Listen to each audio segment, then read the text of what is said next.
तो राम राम, जय हिंद। तो कैसे आप सभी लोग?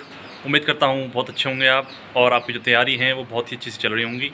और अगर नहीं भी चल रही हैं तो भी घबराने की ज़रूरत नहीं है। अभी टाइम है, थोड़ा बहुत टाइम तो है आपके पास। ज़्यादा समय हालांकि नहीं है, लेकिन है, जितना भी है।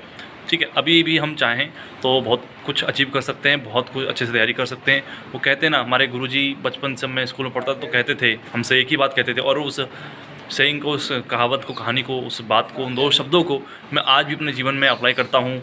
और वो शब्द हैं कि जब जागो तभी सवेरा।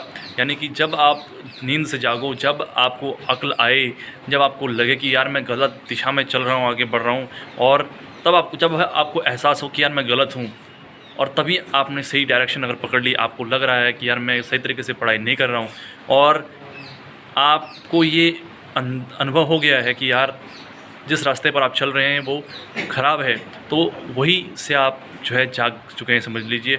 और सही दिशा में अग्रसर होने का वक्त आ गया आपका भी। ठीक है, तो घबराने की ज़रूरत नहीं है, अभी भी समय है। और जितना समय हमारे पास है वो पर्याप्त है, अगर हम सही तरीके से यूटिलाइज़ करें उस समय को। तो ठीक है, बात करेंगे एसएससी जीडी एग्ज़ाम की। एग्ज़ाम आपके सर पर आ चुका है, और कई मेरे दोस्त हैं, साथी हैं, मुझे इंस्टाग्राम पर मैसेज कर रहे हैं, यूट्यूब कमेंट सेक्शन में कमेंट कर रहे हैं कि भैया जो है मेरा मॉक टेस्ट में स्कोर अच्छा नहीं हो पा रहा है, क्या करें। और हाल फिलहाल में जो है वैकेंसीज़ भी जो है एसएससी ने रिलीज़ करी थी, तो उसके चलते काफ़ी लड़कों का मोरल डाउन हुआ है। और बस इतना ही कहना चाहूँगा कि ये वक्त अभी मोरल डाउन करने का नहीं है, अभी ये वक्त है लड़ने का, सीट छीनने का ये वक्त है। ठीक है, ये सोचो मत कि वैकेंसीज़ कितनी है कितनी नहीं है, हमें सिर्फ एक सीट से मतलब होना चाहिए बस, उससे ज़्यादा हमें सीट चाहिए ही नहीं है। 2 सीट से आप क्या करोगे? आपको खुद सिलेक्शन लेना है या अपने पड़ोसी को सिलेक्शन दिलाना है? जो भी, अगर आपको लगता है सीट्स कम हैं या वैकेंसीज़ कम हैं, तो ज़्यादा उस बारे में मत सोचो, क्योंकि आपकी ज़्यादा सोचने से कुछ हासिल आप नहीं कर पाने वाले। उससे बस इतना ही होगा कि आपकी जो पढ़ाई है उस पर ही उससे असर पड़ेगा, और आपका स्कोर जो है वो और डाउन जाता जाएगा। तो बेहतर यही है कि जितना हो सके उतना प्रैक्टिस करो। ऑलरेडी मैंने बहुत सारी वीडियोज़ जो हैं वो आपके लिए बनाई हुई हैं, आप उन वीडियोज़ को देखो, किस प्रकार से आपको पढ़ाई करनी है वो देखो, कौन सा मॉक आपको लगाना है वो देखो, मॉक्स में आपको क्या करना है कि जिससे आपका स्कोर बेहतर हो सके वो वीडियो देखो। ठीक है, और समय वेस्ट मत करो ज़्यादा। ठीक है, अब समय बर्बाद करने का समय नहीं रहा, अब ये आखिरी समय है, 1.5-2 महीना जितना हो सकेगा उतनी मेहनत कर लो यार।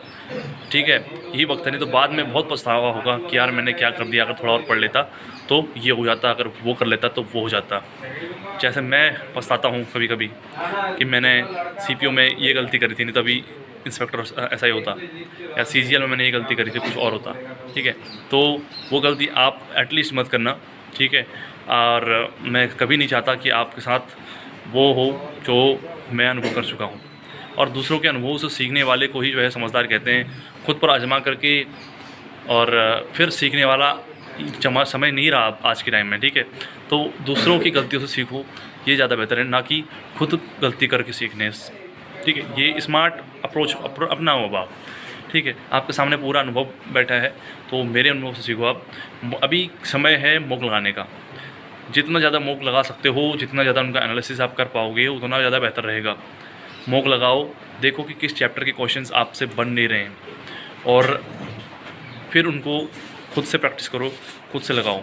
दिन में आप 3 मॉक लगा दोगे, 2 मॉक लगा दोगे, लेकिन एनालिसिस उनका एक बार भी नहीं करोगे, तो उससे कोई भी फ़ायदा आपको होने वाला नहीं है। ये बात आप लिख के ले लो। ठीक है, तो जितना ही ज़रूरी मॉक लगाना है उससे कहीं ज़्यादा ज़रूरी है उसका एनालिसिस करना, और जब तक एनालिसिस नहीं करोगे तब तक आपको इम्प्रूवमेंट देखने को नहीं मिलेगा।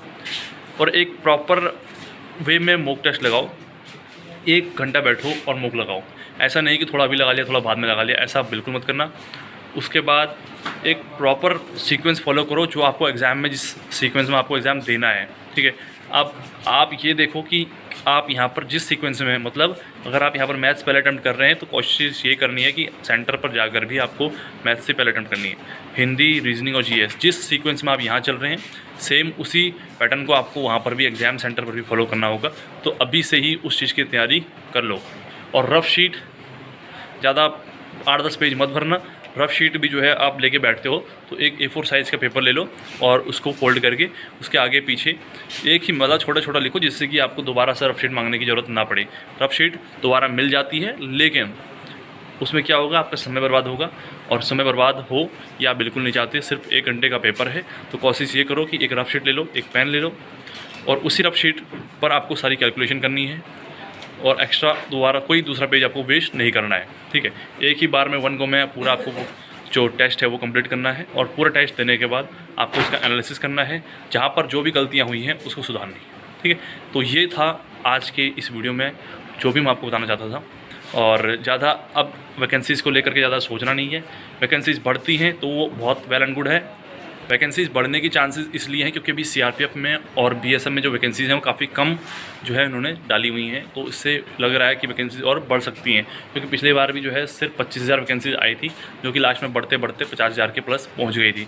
तो इस बार आप उम्मीद लगा सकते हो, लेकिन मैं कहूँगा आपको तैयारी, आपको जो अभी वैकेंसीज़ हैं इनको ध्यान में रखकर ही करनी है, ठीक है। तो आज की वीडियो में इतना ही रखूँगा, फिर मिलेंगे, तब तक के लिए बाय बाय, टेक केयर, जय श्री राम। अच्छे से मेहनत करो और सिलेक्शन जरूर लेना है इस बार, ठीक है। एक बात और, आपको कोई भी पर्सनल मुझे मैसेज करना हो तो मुझे इंस्टाग्राम पर मैसेज कर देना, मैं कमेंट सेक्शन में अपनी इंस्टा ID डाल दूँगा, ठीक है। तो फिर मिलते हैं, तब तक के लिए बाय बाय, टेक केयर, जय श्री राम, जय हिंद।